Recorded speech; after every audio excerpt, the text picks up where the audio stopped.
Oke. Oke, Pak, ini kan Kabupaten Karawang termasuk 5 predikat atau kategori termiskin terekstrim di Jawa Barat. Nah, tanggapan Bapak seperti apa nih? Setuju atau gimana nih, Pak?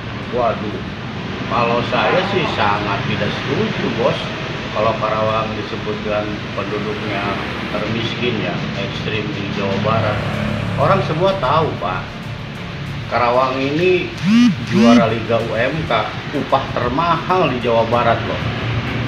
Tidak ada kabupaten yang memiliki kawasan industri sampai belasan ribu hektar kan. Ini ada 5 kawasan industri di Karawang ya, terbesar itu dari mulai KIC, kemudian Surya Cipta, kawasan Mitra, ya, kemudian juga KIKC, kawasan industri Kujang, Cikampek. Ini sebetulnya ada persoalan apa dengan Kabupaten Karawang ini? Ya. Nah, kalau indikatornya adalah jumlah penduduk, memang betul jumlah penduduk Karawang ini sangat cepat pertumbuhannya, tapi bukan dari kelahiran, tapi dari urban. Nah, kalau penduduk Karawang ini terus meningkat, ya pasti jumlah penduduk menjadi faktor pembagi. Ketika jumlah penduduk ini menjadi faktor pembagi, maka Karawang bisa dikategorikan miskin. Nah, persoalannya tadi saya katakan, Karawang ini kan memiliki upah termahal di Jawa Barat. Nah, kalau kita dikatakan miskin, itu indikatornya apa? Harusnya dihitung dulu dong, jumlah karyawan di level manajer ada berapa orang. Kemudian jumlah pegawai negeri sipil ASN ya di level ekselon itu ada berapa orang. Kalau Karawang disebut miskin, ini pasti ada sesuatu yang ujung-ujungnya dijadikan pilot project ya untuk menurunkan program kemiskinan di Karawang. Karawang punya pabrik mobil, tapi orang Karawang nggak punya mobil. Karawang punya pabrik uang, tapi orang Karawang nggak punya uang. Kan aneh. Karawang ini menjadi kabupaten yang ironis gitu loh. Ya, ada pabrik uang tapi nggak punya uang. Ada pabrik mobil tapi nggak punya mobil. Masih banyak hamparan sawah ya. Karawang masih memegang predikat, menyandang predikat Karawang masih lumbung padi ya. Kategori lumbung padi Jawa Barat itu tidak akan hilang, tetap Karawang masih punya predikat itu. Gini ya, Karawang itu masuk kategori miskin karena memang kembali lagi ke SDM-nya ya. Nah, SDM ini kan perlu ditingkatkan ya, terutama di daerah-daerah pesisir tuh ya. Bentangan Laut Karawang kan cukup panjang tuh, ada 7 kecamatan dari mulai Pakis Jaya, kemudian Batu Jaya, Tirta Jaya, Cibuaya, Pedes, Cilebar, sampai Cilamaya ya. Nah, itu kan banyak potensi yang bisa dikembangkan untuk peningkatan SDM dalam rangka peningkatan pendapatan. Nah, sebetulnya Bupati Karawang itu nggak usah pusing ya, tinggal pendampingan saja dengan dinas-dinas terkait. Misalkan di sini ada dinas perikanan. Nah, bagaimana dinas perikanan ini bisa melakukan pendampingan terhadap masyarakat di sekitar pesisir pantai ya, terutama yang berpotensi untuk bisa mengembangkan tambak dan sebagainya. Kemudian juga dinas pertanian itu bisa pendampingan dengan masyarakat.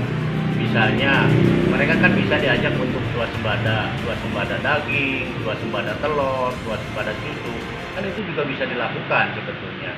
Nah, ini potensi-potensi ini harusnya dikembangkan supaya SDM Karawang ini ya mampu bertahan hidup kan. Jadi dia life skillnya ya harus ditingkatkan. Kalau tidak ini berbahaya. Karawang ini terancam juga dengan kemiskinan karena mereka tidak mungkin bisa menjadi karyawan pabrik karena dengan pendidikannya yang mohon maaf ya, pendidikannya sangat terbatas, kemudian juga akses untuk bisa pendidikan, apalagi sekarang ini di tengah pandemi COVID-19 ini kan semua dilakukan secara online gitu kan. Nah, online ini kan banyak hambatan juga terkait dengan akses internetnya, dengan fasilitas untuk bisa memiliki kuota dan lain sebagainya. Jaringan juga menjadi kendala kan buat mereka-mereka ini. Dan tentunya dalam hal ini perlu ada political will dari pemerintah daerah supaya segera lakukan percepatan gitu ya, lakukan perbaikan-perbaikan terutama infrastruktur ya.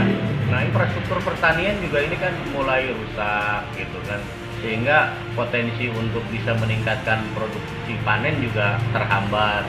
Distribusi pupuk, distribusi bibit ya, distribusi lain-lain lah ya, istilahnya yang sangat dibutuhkan oleh masyarakat ini terganggu. Terutama ya layanan-layanan nih, layanan kesehatan, layanan pendidikan, layanan kesejahteraan. Tinggal pendampingan saja. Ini Kesra diperintahkan untuk turun ke lapangan, survei kondisi masyarakat saat ini seperti apa.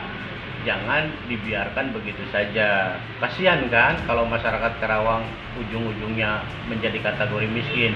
Sementara orang-orang yang datang dari luar Karawang, mereka bisa kaya raya di Karawang gitu. Itu saja sih sebetulnya pesan saya yang harus didengar gitu ya. Nah, perlu lakukan pendampingan, saya kira. Pendampingan ini bisa dengan dinas kesehatan, dengan dinas koperasi, dengan dinas-dinas terkait lah ya, terutama ya dinas-dinas teknis yang memang berkepentingan dengan itu ya. Kepala-kepala kantor juga yang membidangi kesejahteraan ya, ini juga harus peka terhadap perubahan ini ya. Tentunya pemerintah daerah ini harus memiliki manajemen krisis ya. Manajemen krisis ini tentunya ya tadi ada konflik-konflik yang terjadi gitu kan.